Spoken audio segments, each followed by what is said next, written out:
Olá, nós estamos de volta com mais um Neurociência Aplicada ao Cotidiano. Nós estamos conversando sobre a relação entre o coronavírus, causador da pandemia da Covid-19, e o cérebro. No último vídeo, eu comentei que o vírus pode acessar o cérebro diretamente por vias neurais, entrando pelas vias do olfato e chegando até o interior do cérebro. Quando ele chega, além de comprometer o olfato, que eu falei no vídeo passado, ele pode se espalhar para outras regiões cerebrais. Mas não só pela via neural acreditamos que o vírus chegue até o cérebro, também pela via sanguínea, pela via hematológica. Foi demonstrado que o vírus pode chegar até o cérebro circulando no sangue e, desta forma, entrar por outros locais. Por fim, chegando também aos neurônios, acessando os receptores ECA2 e provocando alterações diferentes da simples perda do olfato. Os sintomas cerebrais são chamados de leves quando envolvem a tontura, a dor de cabeça, a perda de olfato e a perda de paladar.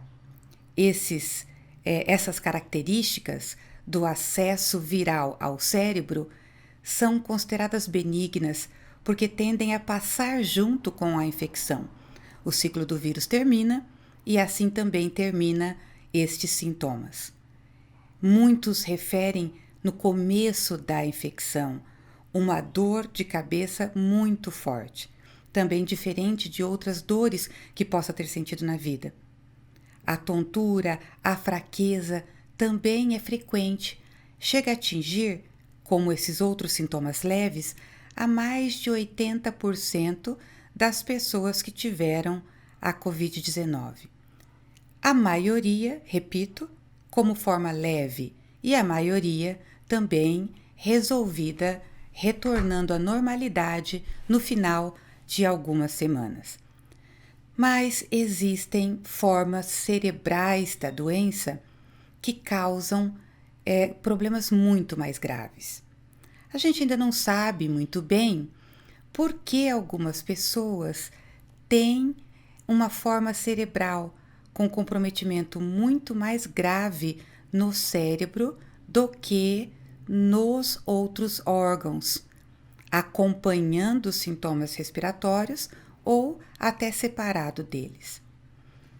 É percebido que, em alguns casos raros, em que o comprometimento respiratório é muito grande, na verdade não é só o pulmão o problema, é também o centro respiratório que está dentro do cérebro e que coordena o fato da nossa respiração ser automática.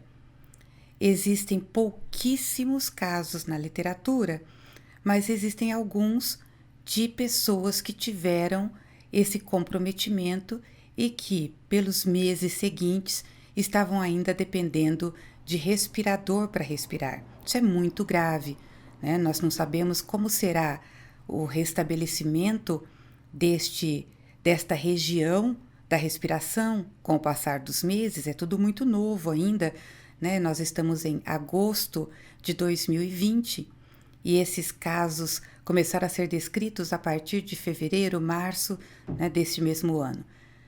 Não sabemos com o passar do tempo se nós teremos uma retomada dessas áreas nesses pacientes descritos especialmente na China, mas a literatura médica ainda está acompanhando os pacientes. Outras características importantes têm sido que alguns pacientes desenvolvem convulsões, outros desenvolvem confusão mental, até lembrando quadros de psicose. Existem algumas descrições de pessoas que desenvolveram quadros depressivos, apesar de nunca terem descrito na sua vida tratamento ou sintomatologia semelhante antes da infecção. E existe também quadros ainda mais graves que envolvem o acidente vascular cerebral. Um dos aspectos importantes da Covid-19, a partir do momento que ela passou a ser compreendida como uma doença não só respiratória, mas também inflamatória e circulatória, é que existe uma tendência à formação de trombos. Trombos são pequenos coágulos que, ao se deslocarem pelos vasos sanguíneos, podem entupir ali vasos, comprometendo a chegada do oxigênio. Este é um dos mecanismos propostos para o comprometimento cerebral em várias áreas. Esse acidente vascular cerebral é o que nós chamamos comumente de derrame, apesar de nem sempre envolver uma forma hemorrágica. O comprometimento de um acidente vascular cerebral depende da área que ele impeça a chegada do sangue, depende do tamanho do vaso sanguíneo. Pode ser um AVC bastante grave ou pode ser um AVC chamado de micro-AVC, que a pessoa tem até dificuldade de perceber que existem coisas diferentes. Sente-se mal, perde uma função, né? Mas ali muitas vezes o cérebro mesmo se reorganiza e o micro-AVC pode passar despercebido. Outra descrição que a literatura apresenta são quadros de meningite e até mesmo de encefalite. As formas cerebrais da Covid-19 tendem a ser as formas mais graves e de alta mortalidade, já que o cérebro é um órgão tão importante. Não existe prevenção da forma cerebral. A gente não consegue escolher ter Covid numa forma leve, pulmonar, cerebral, cardíaca ou com outras características.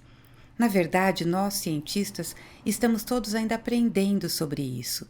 Acreditamos que esta resposta diferenciada possa estar relacionada à genética das pessoas, a genes que façam com que a resposta imune aconteça de maneira diferente.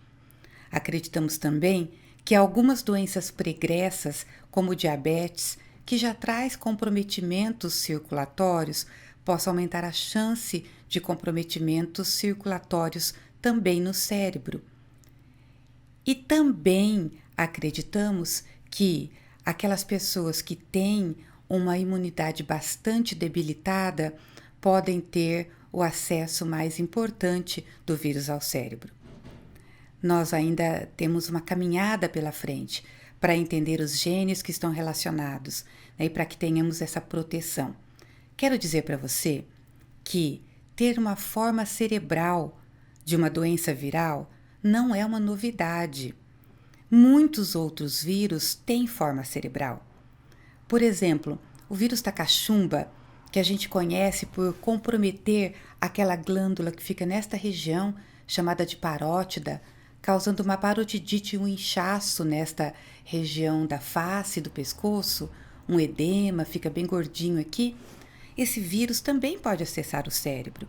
Existem formas cerebrais raras, existem casos descritos de surdez e de até outras alterações cerebrais. Se nós formos repassando doenças, como a doença rubéola, que quando a mãe está grávida compromete o cérebro do bebê, no desenvolvimento inclusive das vias da visão, e esse vírus causador da rubéola também causa outros problemas cerebrais. Basta lembrarmos do Zika vírus, que para pessoas adultas tinha uma sintomatologia muito menos relacionada ao sistema nervoso, mas para bebês, especialmente em gestação para fetos, levou a formações graves de alterações cerebrais e de microcefalia. Então, o fato de um vírus atingir o cérebro não é uma novidade. Nós ainda estamos aprendendo, né, a forma que esse vírus acontece no organismo humano. Chamamos isso de história natural do vírus. E história natural desta doença, como que isso tudo acontece.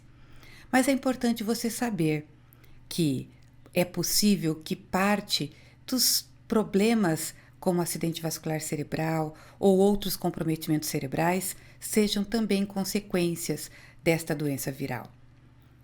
Isso tudo serve para que a gente perceba que é importante manter os cuidados enquanto nós não temos medicamento eficaz e, especialmente, uma vacina amplamente distribuída. Os nossos neurônios, eles têm o seu metabolismo alterado. Os nossos neurônios, quando o vírus entra, alteram seu funcionamento e podem até mesmo morrer. Tudo isso compromete o cérebro. Por isso, mantenha o uso de máscara, não coloque as mãos nas mucosas, evite sair de casa se for possível, use máscara com os cuidados necessários, faça tudo aquilo que você está cansado de ouvir que é importante nos cuidados e na prevenção, pois a gente precisa realmente reduzir os casos para que aqueles que tenham formas graves tenham melhor atendimento e para que a gente possa ter uma imunidade melhor, né, e também reduzir as chances de formas graves. Vejo vocês no próximo episódio, então, falando um pouco mais de como a neurociência pode nos ajudar a compreender o nosso cotidiano.